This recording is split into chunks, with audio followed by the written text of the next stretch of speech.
घातक पद्धतीचा भाग आला की खूप सारे दलाल मंत्री विधिमंडळात सॉरी मंत्रालयात येतात म्हणून लोकांनाच प्रवेश बंद करणं.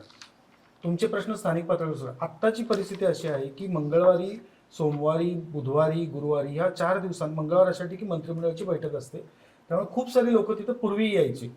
आणि आता असं आहे की प्रत्येकाला नाही तुम्ही इथं कशासाठी आला, तुला करायचंय काय ना, तू तिथं हवालदार म्हणून उभायचं ना, तू तुझं काम कर ना. तुम्हाला कशाला विचारतो की मी इथं कशाला आलं. मी इथे यायला जळगावमधनं काही वेडा नाही ना की तुमच्या दारात आलं. मग ते जळगावमध्ये प्रश्न सोडवा. मग जळगावमध्ये प्रश्न सोडवायला सांगायला जर खालची यंत्रणा तुम्ही बसवली असेल तर तुमची मुळात जळगावची यंत्रणा थोडी स्ट्रॉंग आहे का, की तिथं दर आठवड्याला बैठक होते, दर आठवड्याला प्रश्न सुटतात, असं होत नाही. आत्ता काय मंत्रालयामधली गर्दी कमी करून दाखवणं हा एक मोठा केआरई घेतल्यावर तिथं बाबू बसलेत की जे येईल त्याला हुसकून लावतात, इथं येऊ नका, इथं येऊ नका, तर खाली पण काम करत नाही तुम्ही आमचं.